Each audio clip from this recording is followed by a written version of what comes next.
Tres cosas o tres capítulos rápidos que quería marcarles en el transcurso de esta tarde de viernes, que tiene muchos reencuentros, ¿no? Porque se juntaron Scioli con Alberto Fernández en la Casa Rosada, tras lo que fue el desaire del albertismo a Scioli en medio de la PASO que no existió. Y finalmente después se encontrarán esta tarde en el Ministerio de Economía, esta es la reunión de este mediodía, se encontrarán esta tarde, decía, Sergio Massa con Mansur y Jaldo, los heridos tucumanos que iban a ser los vices de Guado y que no terminaron resultando. Pese a que algunos dicen que en realidad Massa quería a Mansur de vice, otros sostienen que la idea era Claudia Abdala, la mujer del actual gobernador, senadora nacional ella, del actual gobernador Gerardo Zamora, que finalmente tampoco fue de la partida porque Alberto dijo, el vice lo pongo yo, y así terminó Agustín Rossi.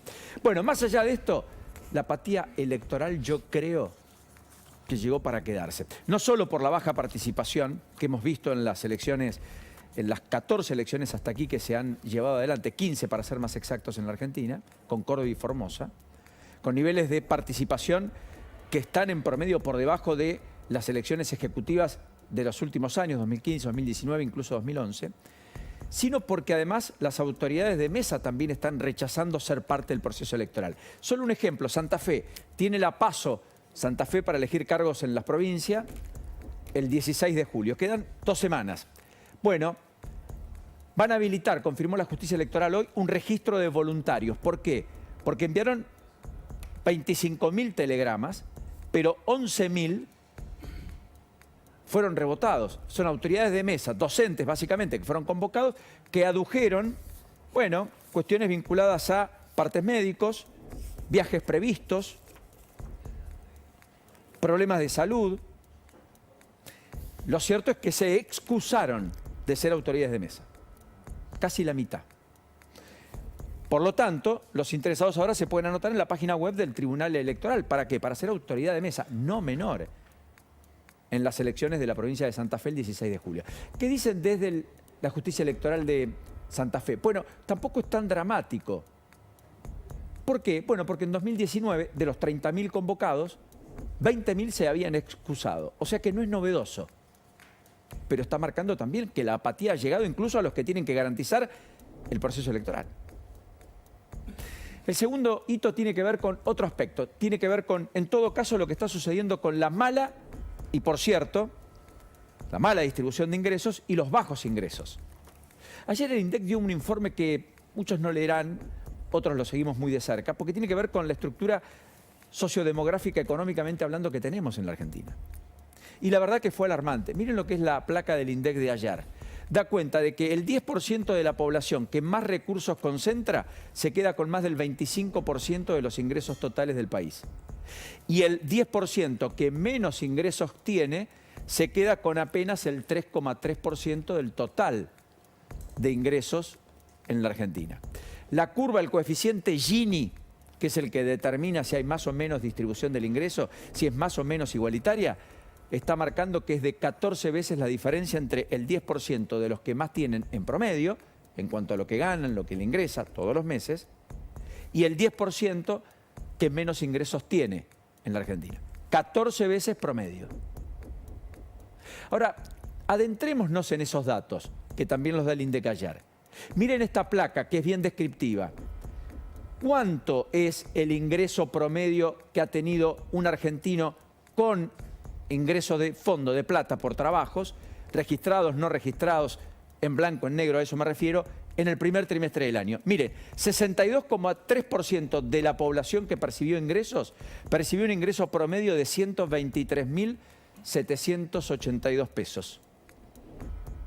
O sea, 62,3%, 6 de cada 10 argentinos, por cierto, no llegan a cubrir la canasta básica total, que en el mes de marzo, no ahora, que es mucho más, estaba en 191.228 pesos. Los varones registraron ingreso incluso por 144.263 pesos promedio. Las mujeres, 103.964. O sea, bien por debajo, con una brecha de más del 30%. Esto lo dice el INDEC, es estadística oficial.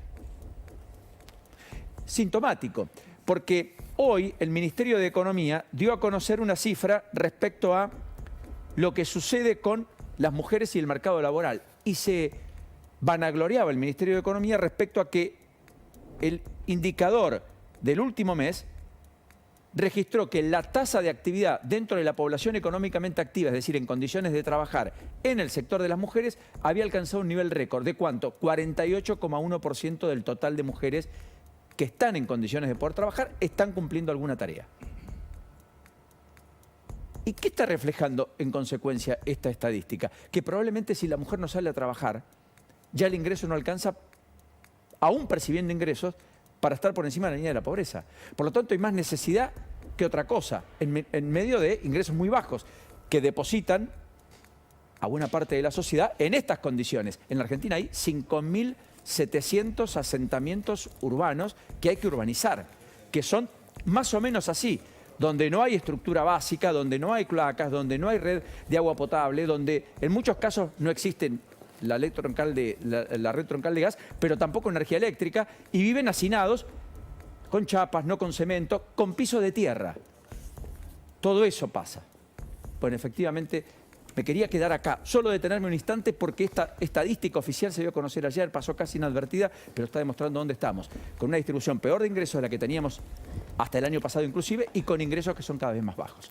Y el tercer eslabón tiene que ver con la deuda, porque hoy Massa finalmente confirma al gobierno que pagó el vencimiento completo del Fondo Monetario Internacional, 2.700 millones de dólares, para los cuales usó derechos especiales de giro, que es la moneda que el fondo le adjudica, pero también yuanes, que le habilitó el gobierno chino. Y definitivamente la situación es muy crítica en términos de reservas, como ustedes ya conocen. De hecho, en materia de reservas, el Banco Central ha perdido más de 4.000 millones en lo que va del año. Netas, poco más de 2.800. Más de 1.900 millones de dólares, además, retiraron los ahorristas de los bancos para ponerlos bajo el colchón eventualmente o dejarlo en algún cajón de su casa. Pero sacarlos del sistema por algún cierto riesgo o temor en medio de la escalada en la campaña electoral. Ahora, lo cierto es que mientras Massa cumple eso, Leonardo Madcour y Gabriel Rubinstein, confirma el Ministerio de Economía, van a estar viajando a comienzo de la semana próxima para, en una delegación técnica, buscar cerrar lo que todavía no está cerrado y parece mucho más costoso de lo que se pensaba con el Fondo Monetario Internacional como acuerdo, para que venga plata, para al menos ordenar la transición, garantizar el orden en la transición, en un contexto económico muy endeble, como todos ya conocemos. Bueno, lo cierto es que al final del camino, lo que se está demostrando es que la deuda se va pateando, se ha pateado, esta se paga, esperando recibir, pero miren lo que ha pasado con la estructura de deuda o hacia dónde vamos. Salvador Vitelli hace muy bien este gráfico, de cara al futuro, porque acá tenemos 2023, acá estamos, pero miren 2024 en adelante, fíjense cómo crece la deuda. Esto azul es amortización de la deuda, lo otro es el cupón, es esto que está acá, capital. ¿Se entiende? Fíjense cómo son las estructuras de deuda. Deuda que por supuesto está por encima, algunos años, de los 5 a 6.000 millones de dólares acá. O sea, pateamos, pero la montaña de deuda quedó. Y quedó bastante limitada. Y esto es lo que hace presuponer a muchos en el exterior que finalmente venga el gobierno que venga, probablemente encuentre una nueva excusa, como la ha tenido cada gobierno que entró en la Argentina, para decir, me dejaron un tendal de deuda, hay que reestructurarlo, hay que correr porque así nos asfixiamos de lo contrario y por lo tanto que hay que repensar el acuerdo con el fondo. O sea, no solo ya en el gobierno se lo piensa, también en la oposición, y una parte es esto, lo que pateó para adelante Guzmán en 2020, lo que pateó para adelante el gobierno Guzmán, marzo 2021, con el acuerdo del fondo. Ese que de todas maneras tampoco le está dando resultados. Perdón, marzo 2022. Poco más de un año y cumplimos muy poco y por eso estamos donde estamos.